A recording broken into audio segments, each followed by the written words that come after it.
자, 오늘은 19장 공발점이죠. 지난 시간까지 2차 전도 여행까지 이제 공부했어요. 그래서 2차 전도 여행은 마케도니아를 건너가서 선교를 한 그런 내용이 되겠어요. 이제 소아시아 지역에서 전도를 하다가 성령 하나님의 그 지시에 의해 가지고 건너가죠. 유럽으로. 그래서 이제 마케도니아 지역으로 건너가가지고 거기서 이제 처음에 빌립보에서 복음을 전하고, 두 번째는 이제 데살로니가 지역, 그 다음에 베레아 지역, 그 다음에 아덴 지역, 그 다음에 이제 고린도 지역에서 이제 복음을 전하고, 에베소 지역에 잠깐 들렸다가 또 안디옥으로 이제 돌아오게 된 거죠. 그래서 지지난 시간에는 그 아덴에서의 바울의 토론이죠. 아레오바고에서 굉장히 좀 중요하다고 그랬어요. 그래서 그 공부 좀 잘해 놓으시고, 특히 왜 우리가 성경을 공부해야 되는가 1강, 2강, 3강과 함께 좀 공부를 열심히 해 놓으셔야 되고, 그 지난 시간에는 이제 고린도 지역에서 이제 바울의 복음과 관련해 가지고 복음 내용보다도 뭐가 중요했냐면, 유대인들이 바울을 끌고 와 가지고 이들이 우리가 가지고 있는 율법을 어기고 하나님을 경외하고 믿으라고 그런다, 그러니 좀 처벌해 주셔, 이렇게 이제 고발을 했죠. 거기에 대해서 갈리오 총독이 내가 보기에 아니다. 그 뭐 너희들이 가지고 있는 종교나 그 율법 그 명칭이나 언어나 해석 뭐 그런 거 차이나 뭐 이런 거에 불과한 것이기 때문에 내가 개입할 일이 아니라 그래가지고 이제 모두 석방을 했죠. 그래서 이제 그 내용이 굉장히 중요하다. 그래서 하나님이 그 갈리오 총독의 입을 빌어 바울 복음을 적법하게 정당한 것으로 선포하게 일을 하셨다. 그런 거예요. 그렇게 해서 그것도 대단히 중요하다. 그래서 그 당시에 유대인들이 가지고 있는 율법, 특히 유대교와 바울복음, 기독교의 기초가 된다고 볼 수도 있겠죠. 그거의 차이가 무엇인가에 대해서 그 공부를 좀 해봤죠. 그것도 대단히 중요한 내용이니까 공부를 열심히 해 놓으시기 바랍니다. 자, 오늘은 드디어 3차 전도 여행이 되겠습니다.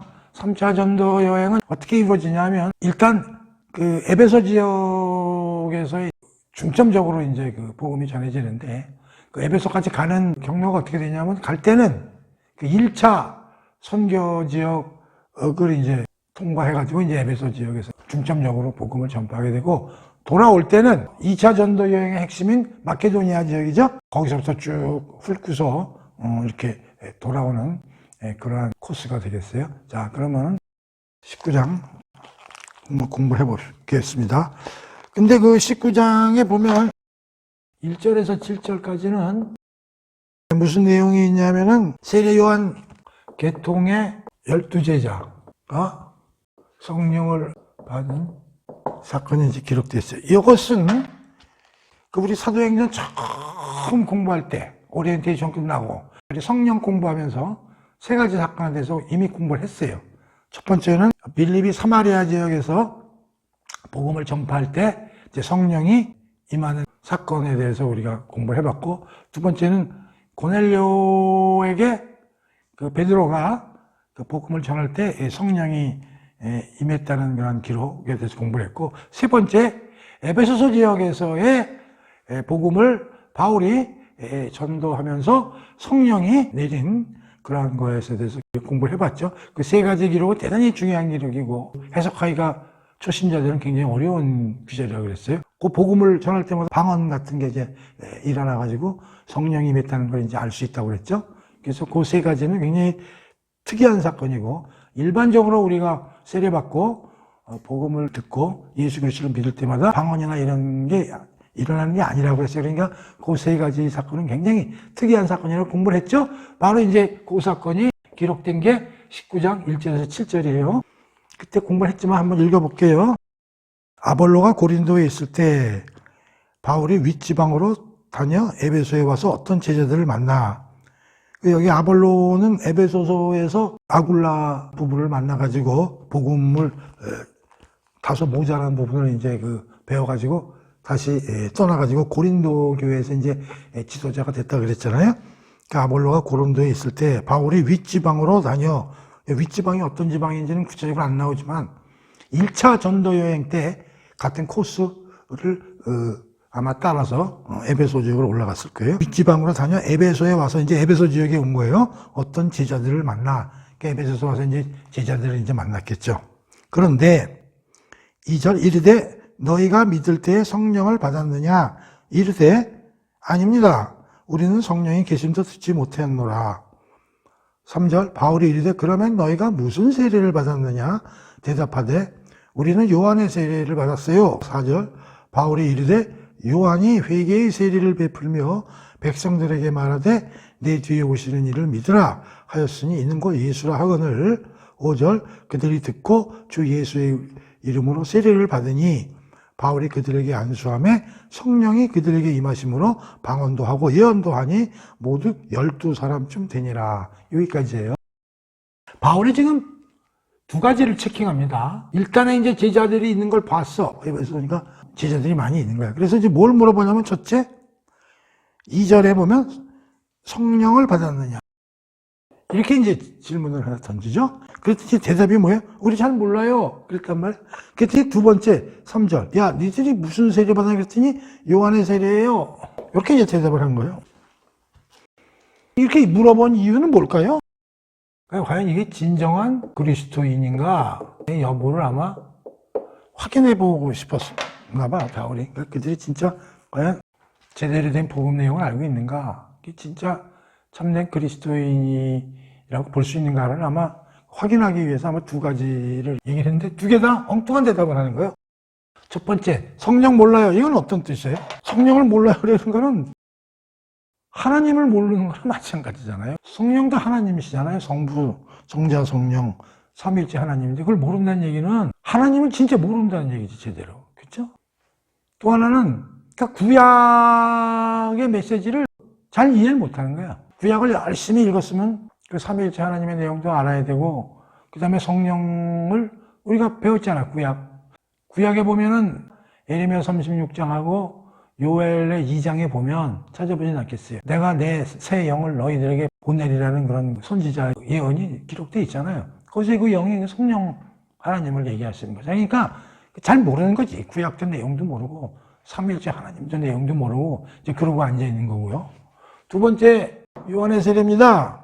그래서 내가 제목을 세례 요한 계통의 12제자가 성령을 받은 사건에서 이제 이렇게 썼는데, 아마 세례 요한한테 직접 요단강에서 세례를 받았는지 그것까지는 잘 모르겠어요. 그러나 하여튼 세례 요한이 설파한 메시지를 듣고 세례를 받았다니까. 근데 우리가 알다시피 세례 요한은 뭐예요? 구약의 마지막 선지자죠. 세례 요한이 살아생전에 어떤 일을 했어요? 첫 번째는 한때 그 감옥에 있을 때 복음서를 공부했지만 예수님이 하신 일에도 조금 의심을 좀 가진 적이 있죠. 그래서 제자들을 보내가지고 좀 여쭤봐라. 우리가 믿는 그 메시아가 진짜 맞는 거냐? 하고 가서 물어보라 그랬잖아. 그랬더니 예수님이 가서 아무 얘기도 안 하시고 내가 이 세상에 와서 한 일을 그대로 전해라. 이렇게 이제 얘기를 하셨잖아요. 그러니까 세례 요한은 그 당시 그 예수 그리스도의 정확한 본질에 대해서 약간 이해가 부족했던 그런 경향이 있었죠. 그리고 세례 요한은 일찍 죽었잖아요. 예수님이 죽고 부활하기 전에 이미 세례 요한은 죽었잖아. 그러니까 세례 요한이 뭐 구약에 대해서 뭐 공부를 많이 했겠지만 예수님의 십자가의 죽음과 부활을 12제자를 목격을 못했단 말이에요. 그걸 목격을 했으면 세례 요한은 상당히 좋았을 텐데 그걸 목격을 못했단 말이에요. 그러니까 예수 그리스도의 죽음과 부활이 어떤 효과가 있고 그것이 어떤 걸 가리키는지를 아직 세례 요한은 그것까지는 몰랐던 거죠. 그래서 이들은 세례 요한의 세례를 받았으니까 세례 요한 계통의 제자라고 우리가 이해를 할 수가 있는 거지. 근데 세례 요한이 뭐라 그랬냐면 내가 주는 세계는 회개의 세례냐 이렇게 얘기했잖아요. 근데 회개는 사실 뭘 하기 위한 전초냐면 우리가 죄사함을 받기 위한 전에 하는 게 회개잖아요. 그럼 죄사함의 권한은 누가 없어요? 예수님이 가지고 계신 거니까.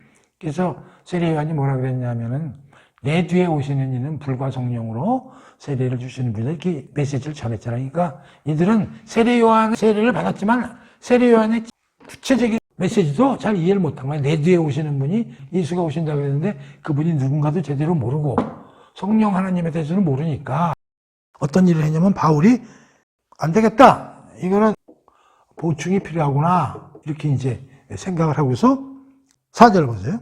요한이 뭐라 그랬냐면 나는 회개의 세례를 베푸는 사람이고 내 뒤에 오시는 분이 예수인데 그가 곧 불과 성령으로 죄를 사하는 권한을 가지신 분이라고 얘기를 했으니까 이렇게 얘기를 한 거지. 이를 믿으라 하였으니 이는 곧 예수라 하거늘 그들이 듣고, 그러니까 뭐냐면 예수님에 대해서 충분히 자세히 보충해서 설명을 하고 복음을 이제 전했다, 그런 얘기죠.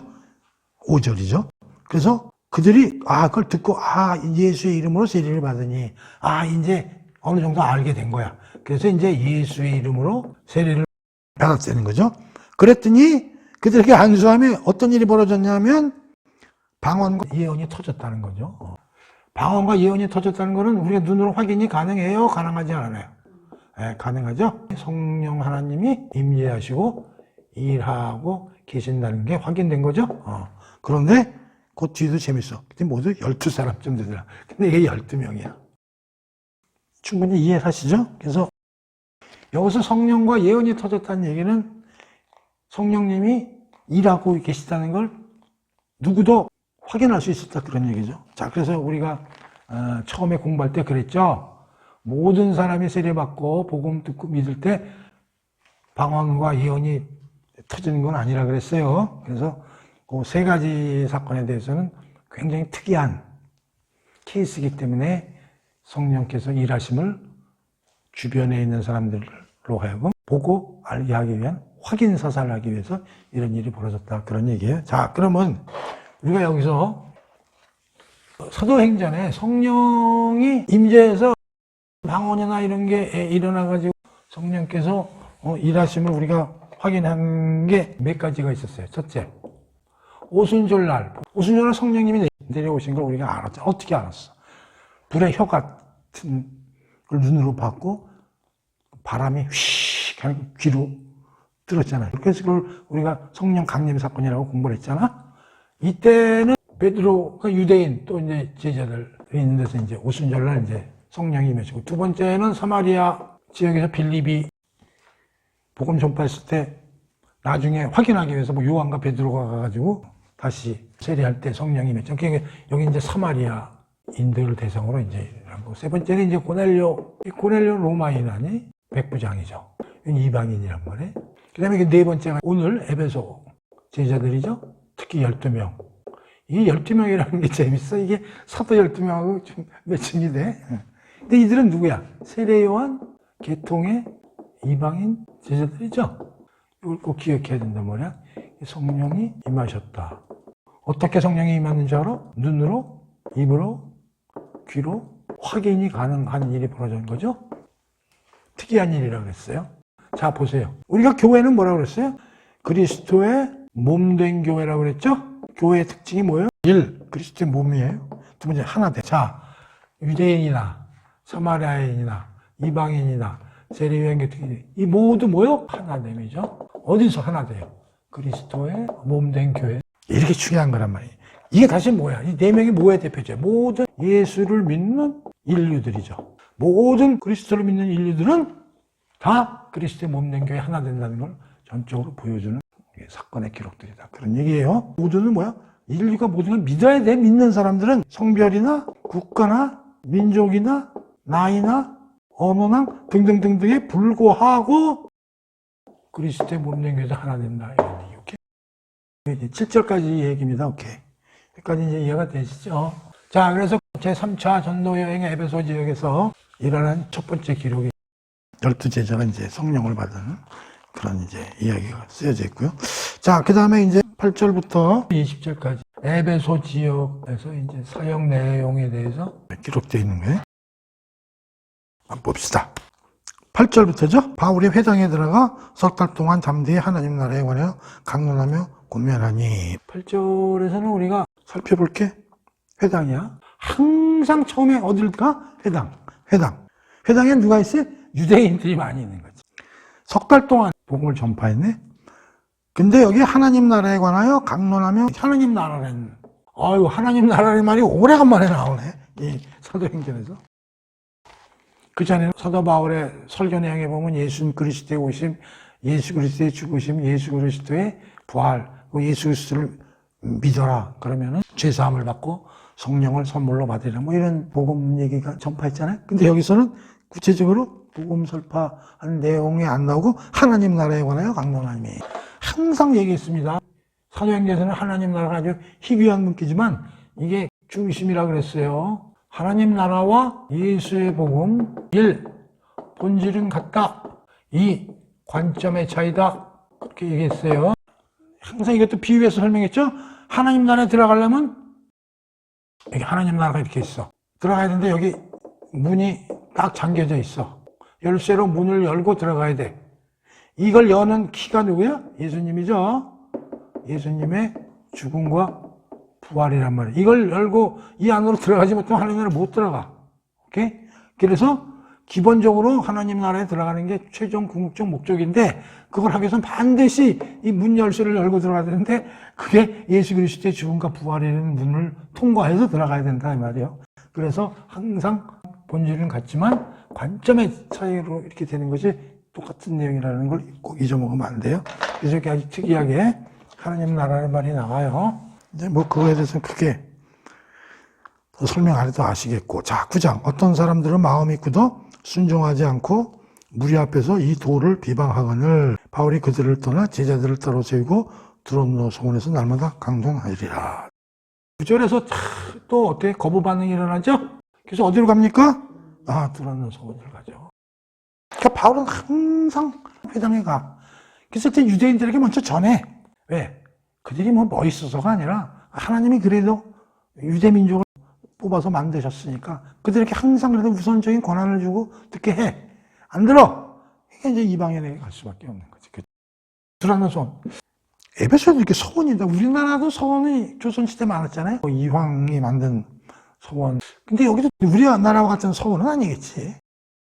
큰 아마 강당 같은 데가 많은 사람들이 앉아서 회의하고 강의도 듣고 그럴 수 있는 이제 장소. 공공장소겠지. 두로노 소원에서 이제 날마다 강론했다. 이제 그런 얘기죠.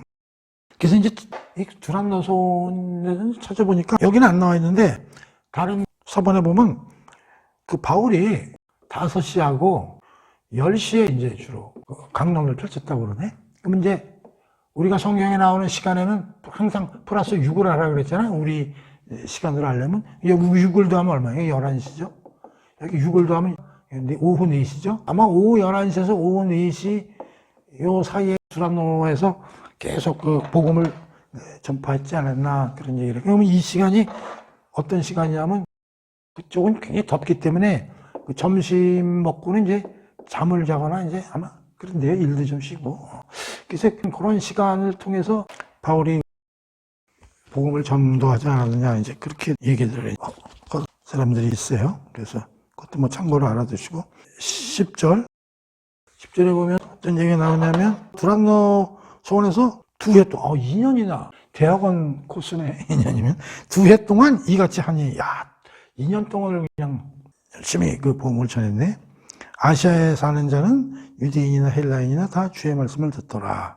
그 아시아라는 건 그 전체 지역들이 이제 그 이름을 이제 아시아 지역이라고 그러는 거예요. 유대인이나 헬라인이나 많은 사람들이 와서 말씀을 들었다는 거지. 하나님이 바울의 손으로 놀라운 능력을 행하게 했으니. 자, 11절. 이렇게 바울이 열심히 이제 전도를 하니까 하나님이 바울의 손으로 놀라운 기적을 일으킬 수 있는 힘을 주셨네. 그래가지고 12절. 사람들이 바울의 몸에서 손수건이나 앞치마를 가져다가 병든 사람에게 얻으면 그 병이 떠나 악귀도 떠나가더라. 12절.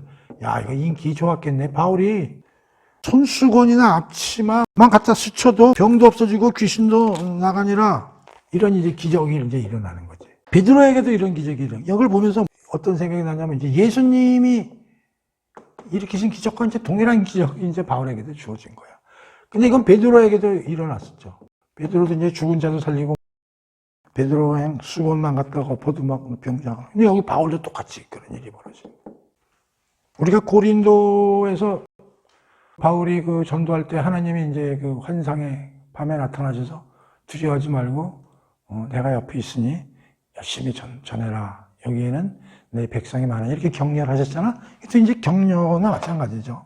바울에 대해서 이제 하나님이 이렇게 반대가 돼서 회당에서 나와서 서원에서 복음을 전파하더라도 그런 복음이 널리 전파할 수 있도록 이런 압박에도 불구하고 하나님이 이제 기적을 일으키셔서 병 고치거나 귀신 쫓는 그런 힘을 바울에게 주고 바울이 꼭 손으로 안수를 안 하더라도 다 이런 기적이 일어나도록 이제 일을 하셨다. 그런 얘기죠. 대단해요. 자, 이걸 보고 또 사람들이 그래. 그럼 오늘날 목사님들도 이렇게 해야 되냐? 그건 아니에요. 그 목사님들도 오늘날 막 이렇게 기적을 일으키셔야 되냐? 그건 이건 바울은 특수 사도잖아. 그리고 초창기니까 이런 일이 벌어지는 거지. 요새는 이런 건 잘 일어나지 않습니다. 13절 봅시다. 그 13절에서 20절까지 요상한 스토리가 이제 하나 또 들어가 있는데 13절 한번 봅시다.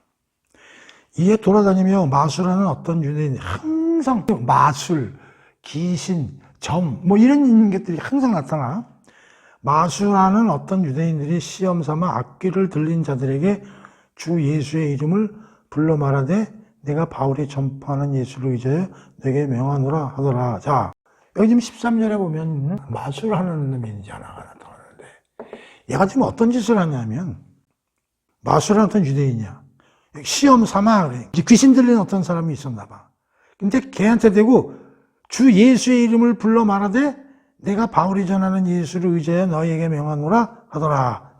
자, 그럼 마술이면 지네들이 지금까지 쓰는 방법이 있잖아. 주문을 외우든지. 그런데 이 마술사가 바울이 워낙 기적을 엄청나게 일으키니까 대단한 거야. 자기가 하는 건 게임이 안 되니까 뭐라고 그래. 여기 악기를 쫓는데 뭐라고 하냐면 주 예수의 이름으로 물러가라 이렇게 얘기를 하는 게 아니라 바울이 전파하는 주 예수의 이름으로 물러가라 이렇게 주문을 외운 거야. 너무 재밌잖아요. 그랬더니 14절 봐. 유대의 한 제사장 스게와의 일곱 아들도 이 일을 행하더니. 그러니까 이제 이런 일이 있었는데 특히 유대 한 제사장이네. 스게와의 일곱 아들. 얘가 이제 이런 일을 이제 해왔다니까. 바울이 말하는 주 예수의 이름으로 물러가라. 이제 이런 짓을 한 거야. 그랬더니 15절이 걸작이야.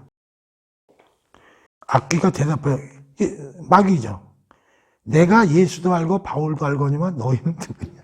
근데 이 마귀가 나 예수 알아. 바울도 아는데 너는 누구냐? 내가 이걸 보면서 참 웃기는 게 뭐냐면 우리가 지난번에 공부했지만 예수는 우리보다도 귀신이 더 잘 알아.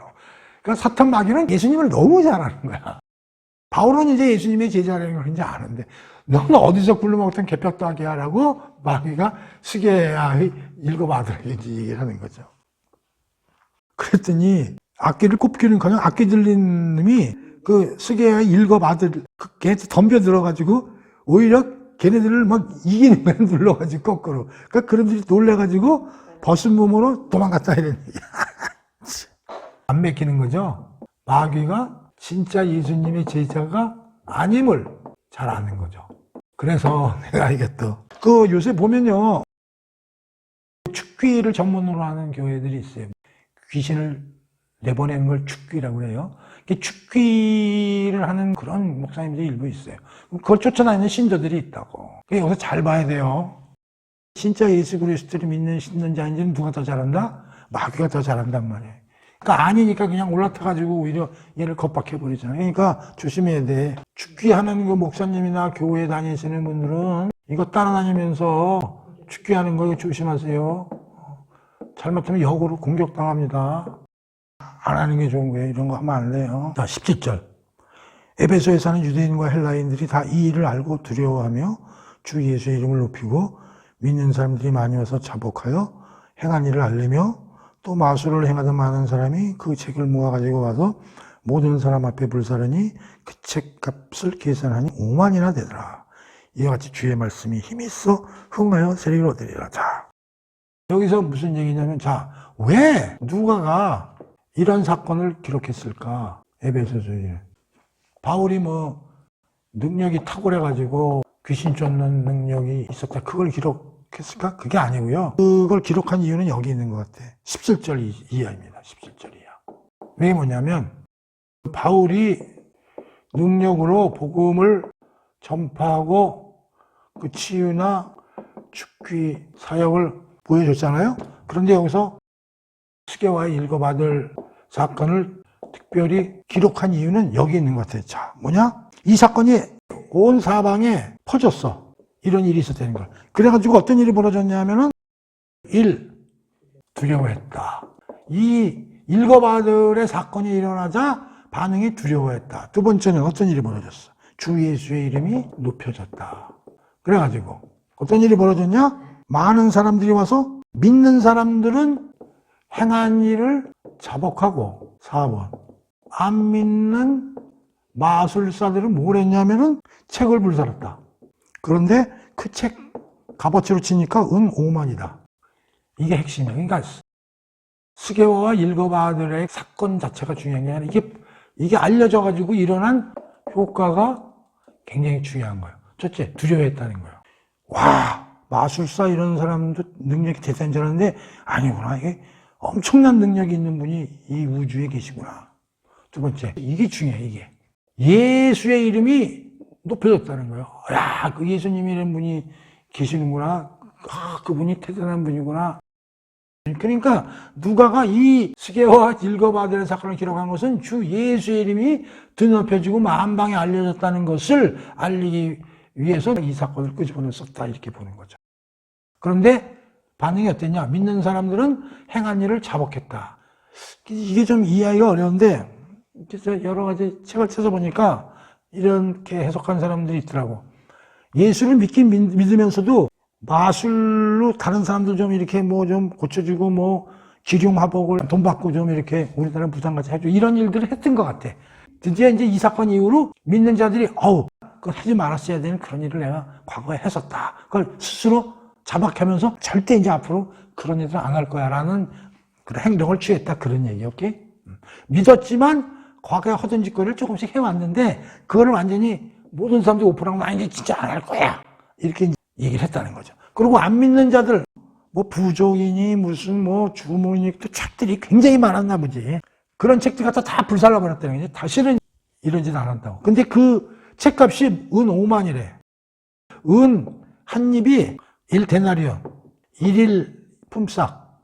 이게 은 한 입이었대. 근데 이게 5만이니까 야, 그럼 하루 일당이 5만 일 일해서 버는 돈 아니야? 그럼 5만 일을 갖다가 1년을, 이걸 300일로 내가 나눠봤더니 170년 정도 나오는 거야. 그러니까 이게 170년 연봉이야. 그럼 1년에 연봉을 1억으로 치면 170억이고, 연봉을 5천만 원 번다고 치면 약 85억쯤 되는 거야. 와, 엄청난. 책값이 이 정도니까 거의 100억에 가까운 돈을 책이 있었다니까 그 당시 에베소 지역에 이 주문, 이 마술, 부족, 이런 기륭화복에 점치는 거에 관한 각종 책이나 이런 것들이 100억으로치나 이게 있었다는 거 아니야. 이걸 다 불살로 버렸네. 야, 그러니까 바울이 전하는 예수님의 복음이 들어가자 예수님의 이름이 드높여졌으며 이런 미신과 귀신에 관한 여러 가지 일들이 일소가 되어버렸다 하는 게 특징이죠. 이 에베소 지역에서. 기독교인도 이제 무당 이런 거 찾아가는 사람들인데 이제 이걸 보면 이제 할 필요가 없는 거죠. 그렇죠? 무당하고 이 게임이 안 되지. 무당 10,000명이 와봐 게임이 되나. 그래서 나도 참고로 사주명리학을 한 30년 개인적으로 공부를 해왔지만 나도 성경 공부한 이후에 다 불살라버렸죠. 참고로. 그 다음에 이제 21절에서요. 22절까지 여기서는 차기 선교 준비에 대해서 이제 간략하게 소설이 되어 있는데 뭐 이렇게 중요한 건 아닌데 읽어볼게요. 21, 22. 이 일이 있은 후에 바울이 마케도니아와 아가야를 거쳐 예루살렘에 가기로 작정하여 이르되 내가 거기 갔다가 후에 로마도 보여야 하리라 하고 자기를 돕는 사람 중에 디모데와 에라스도 두 사람을 마케도니아로 보내고 자기는 아시아에 얼마 동안 있었더라. 그러니까 이제 에베소에 이제 있다가 에베소에 얼마나 있었냐면요. 회당에서 3개월 했다 그랬죠. 그 다음에 두란노 성원에서 2년. 그 다음에 이제 여기는 안 나와 있는데 기타 9개월. 해보면은 여기 약 3년 정도 에베소 지역에서 이제 일을 하고 어떤 이제 생각을 가졌냐면은 21절. 이 일이 있은 후에 바울이 향후 계획이 이제 나오는데 마케도니아와 아가야 지역을 이제 둘러볼 계획이 있었는데 이거는 뭐야? 2차 전도 지역이죠? 이쪽도 한번 둘러보겠다 이제 생각을 한 것 같아. 마케도니아 아가야를 거쳐 예루살렘으로 가기로 그래서 여기를 거쳐서 이제 예루살렘으로 귀향하려고 이제 그런 생각을 가졌는데 거기서 재미나는 게 요것 때문에 이래서 내가 거기 갔다가 후에 로마도 여기 로마란 말이 나온단 말이야. 그러니까 로마도 갈 계획을 갖고 있었던 거지. 오케이? 에베소 지역에서 이제 선교를 하면서, 향후 내가 마케도니아 지역이나 아가야 지역도 쑥 한번 훑어보고, 로마도 내가 가야 되겠다. 이제 이런 생각을 이제 했다는 거죠. 로마를 자기가 복음의 끝으로 생각한 건 아니고요. 원래 끝은 스페인까지 가는 걸 이제 계획했다고 봐야 돼요. 그럼 로마는 어디냐? 전초기지로. 복음을 전파하려면 나름대로 같이 가는 그 동역자도 좀 있어야 되고, 그 다음에 자금도 좀 있어야 되거든요. 이제 계획도 세워야 되고. 그래서 이제 로마를 이제 가서 전초기지로 삼고, 저 스페인 땅끝. 유럽을 보면 땅끝이 저 스페인이잖아요. 지금은 이제 포르투갈. 자, 그 다음에 이제 23절에서 이제 41절까지 살펴보는데요. 23절에서 이제 41절까지는 어떤 일이 벌어지냐면 대소동 사건이 하나 일어나는데 그거에 대해서 이제 기록이 쓰여 있습니다. 한번 읽어볼게요. 뭐 그렇게 어려운 건 아닙니다. 그때쯤 돼요. 이 도로 말미암아 적지 않은 소동이 있어. 이 도는 이제 복음이죠.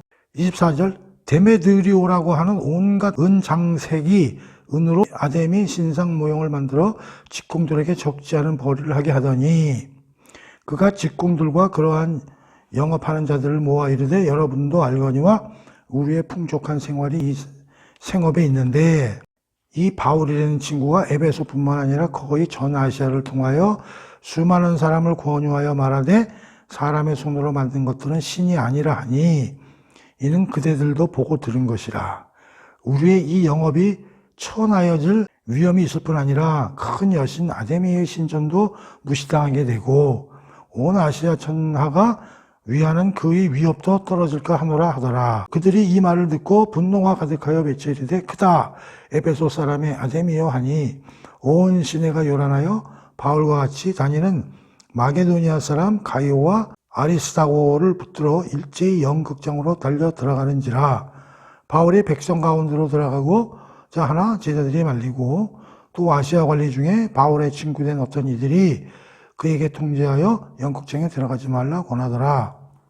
사람이 외쳐 어떤 이는 이런 말을 어떤 이는 저런 말을 하니 모인 무리가 분란하여 태반이나 어찌하여 모이는지 알지 못하더라. 유대인들이 무리 앞에 알렉산더를 권하여 앞으로 밀어내니 알렉산더가 손짓하며 백성들에게 변명하려 하나 그들은 그가 유대인인 줄 알고 다 한 소리로 외쳐 이르되 크다 에베소서 사람 아데미여 하기를 2시간이나 하더니 서기장이 무리를 진정시키고 이르되 에베소 사람들아 에베소시가 큰 아데미와 제우스에게서 내려온 우상의 신전지기가 된 줄을 누가 알지 못하겠느냐. 이 일이 그렇지 않다 할 수 없으니 너희가 가만히 있어서 무엇이든지 경솔이 아니하여야 하리라. 신전의 물건을 도둑질하지 아니하였고 우리 여신을 비방하지도 아니한 이 사람들을 너희가 붙잡아 왔으니 만일 데메드리오와 그와 함께 있는 직공들이 누구에게 고발할 것이 있으면 재판날도 있고 총독들도 있으니 피차 고소할 것이요 만일 그 외에 무엇을 원하면 정식으로 민회에서 결정하리라 할지라. 오늘 아무 까닭도 없는 이 일에 우리가 소요사건으로 책망받을 위험이 있고 우리는 이 불법 집회에 관하여 보고할 자료가 없다 하고 이에 그 모임을 흩어지게 하니라. 여기까지. 굉장히 길지만 핵심은 간단해요. 대소동 사건이 일어나는데 이 에베소 지역 잘 알아야 되는데 이 에베소 지역이 어떤 지역이냐면 이 지역에서 중요한 게 뭐냐면 27절 보면 아데미라는 게 많이 나와. 이 아데미 여신인데요. 이 아데미 여신의 완전히 우상으로 아주 도배가 된 도시가 에베소 지역인 거예요. 그래가지고 최고의 여신인데요. 아데미 여신이. 그래가지고 이제 여기는 신전이 있는 거야. 아데미 신전이. 이게 얼마나 크냐면요. 찾아봤어. 길이가 130m나 되고요. 폭이 70m래요. 와. 근데 이게 아테네 파르테논 신전이라고 있잖아요. 이거의 4배래요. 이 에베소 여신이 완전히 에베소 지역을 압도하고 있는 거예요. 그 아데미 여신이 뭐냐면 제우스 딸이 이제 아데미다. 그렇게 생각하고 있고 아폴로 신과 쌍둥이 자매가 이제 아데미 여신이라는 거죠. 그리고 이 여신이 에베소 여기서 태어났다. 이런 그 설화를 갖고 있는 이제 아데미 신전이죠. 그래서 이제 이 지역에 사는 사람들은 각 가정마다 아데미 신상이나 아데미 신전을 이렇게 만든 은장식으로 다 집집마다 하나씩 다 있는 거예요. 그러니까 부족같이 다 갖고 있는 거예요. 그러니까 이 에베소 지역에서 이 아데미 여신의 그 권위가 어마어마한 거야. 이제 그걸 이해를 해야 이제 이 사건을 알 수가 있는데, 그러니까 이제 여기서 어떤 일이 벌어졌냐면, 봐봐요. 24절 한번 보세요.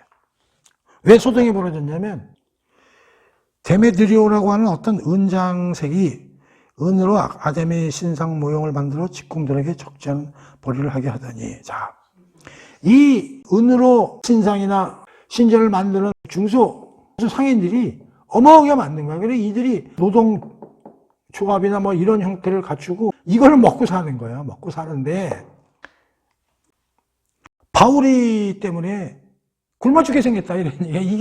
이게 다 이런 것들이 다 필요가 없고 이건 다 손으로 만든 우상들이고, 아니 살아계신 하나님을 믿어야지 그 손으로 만든 말이지 그 우상 이런 걸 만들어서 그냐고 이러고 이제 복음을 전파하고 뭐 많은 사람들이 이제 믿고, 특히 마술사까지도 말이죠. 책을 다 팔아버리고 이런 마당에 굶어 죽게 생긴 거야. 그러니까 이들이 이제 들고 일어나는 거지.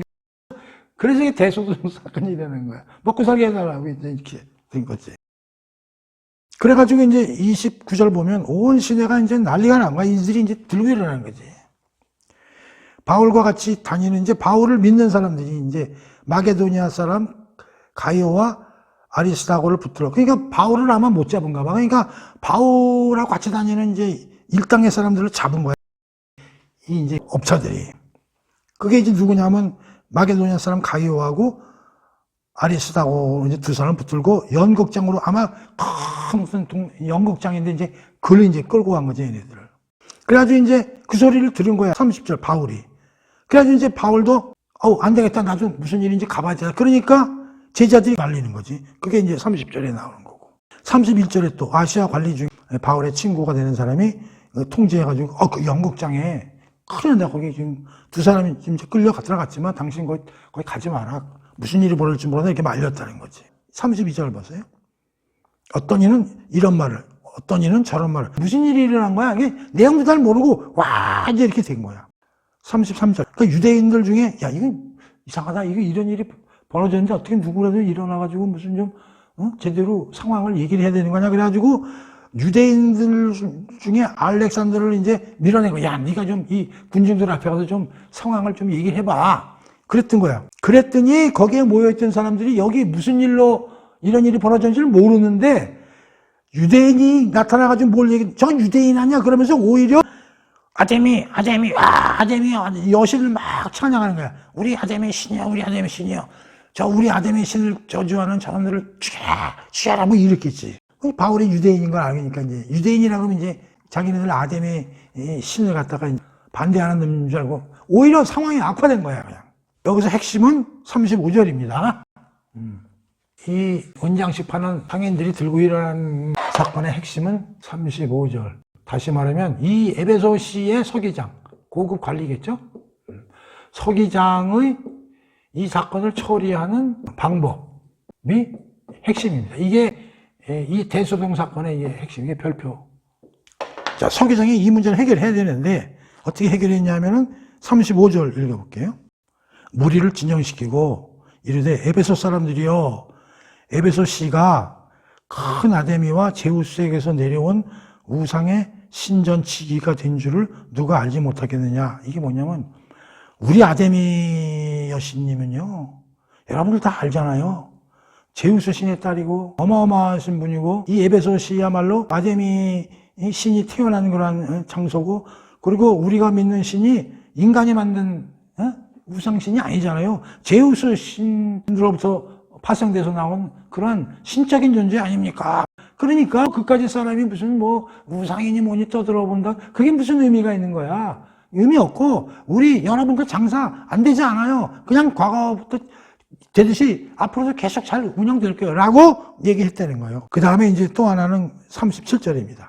신전의 물건을 도둑질하지도 아니하였고 우리 여신을 비방하지도 아니한 이 사람들을. 근데 얘기 가만히 들어보니까 이 사람이 무슨 아데미 신전에 있는 물건을 훔쳐갔거나 우리 여신을 비방하지도 않은 것 같은데, 그들을 우리 법적 절차에 대해서 제대로 뭐가 잘못했으면 고발하고, 재판이 있으면 재판 날도 잡고 서로 변론도 하고 이런 합법적 절차를 거쳐서 이걸 처리를 해야지 이렇게 무작정 끌고 와가지고 이렇게 소동을 일으키면 되겠습니까? 그런 얘기예요. 39절. 만일 그들이 뭐 잘못했으면 민회에서 형식 절차로 재판을 거쳐서 결정하면 될 일 아닙니까? 그러면서 40절. 아무까 살고 없는 이 일에 우리가 소요 사건으로 책망받을 위험도 있고, 괜히 이거 절차 없이 이렇게 했다가 이거 안 돼요. 우리 로마 법도 있고 다 그것도 지켜야 되는데 우리는 이 불법 집회에 관하여 보고할 자료가 없다 하고 이에 그 모임을 흩어지게 아니라. 자, 여기 불법 집회 이렇게 말을 한 거예요. 그러니까 이 서기장이 두 가지 꾀를 낸 거예요. 하나는 에베소 상인들을 누구로 뜨리는 이야기를 했고, 두 번째는 바울 복음을 듣고 끌려온 고발당한 사람들에게도 좋은 결과가 이르는 꾀를 했다는 거지. 에베소 상인들을 누구로 뜨리는 게 뭐냐? 아이고, 그거 우리 신, 대단한 신이에요. 제우스 신은 진짜 신적 존재이지 뭐 우상 아닙니다. 그러니 여러분들의 그 상업행위 망할 리가 있겠어요? 다 잘 될 거예요. 그래서 이 사람들을 누그러뜨렸고, 두 번째는 이 사람들 이거 제대로 된 민회를 거쳐서 제대로 된 재판으로 이들을 그 해결해야지, 이렇게 불법 집회 성격으로 하면은 그거 안 돼요. 이렇게 두 가지 꾀를 내가지고 수습을 했다, 이런 얘기예요. 나는 지난 시간에 고린도 지역과 이 에베소 지역에 대한 사도행전의 기록 중에서 가장 핵심은 복음 내용이 아니고요. 바울의 복음 전파가 합법하고 적정하다는 판단이 공적으로 내려졌다는 데 있다는 거예요. 공적으로. 누구에 의해서? 갈리오 총독에 의해서. 여기는 에베소 시 서기장에 의해서. 두 사람에서 어떻게 됐대? 합법하고 적법하다. 그래서 끌고 온 고발 사건 이런 것들이 다 무효다. 이렇게 판단을 내렸다는 것이죠. 대단히 중요합니다. 그렇기 때문에 유대인의 이름으로, 바울이 유대인이니까 전해지는 그 복음이 틀린 게 아니다. 이건 합법적인 것이다. 라는 것을 그 두 사람의 입을 통해서 판단이 내려졌다는 거죠.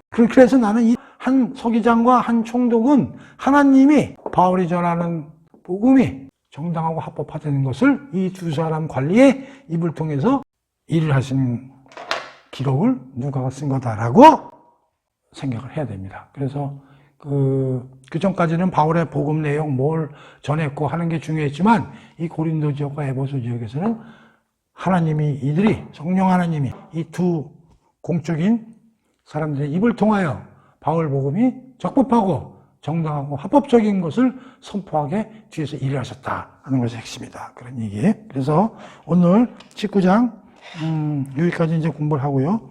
요 다음 20장은 이제 에베소서에서 마케도니아 지역으로 이제 이동해서 예루살렘 지역까지 이제 돌아오는 그러한 이제 마지막 여정길이 이제 씌워져 있거든요. 그래서 그 요 다음 시간에 공부하도록 하겠습니다. 끝!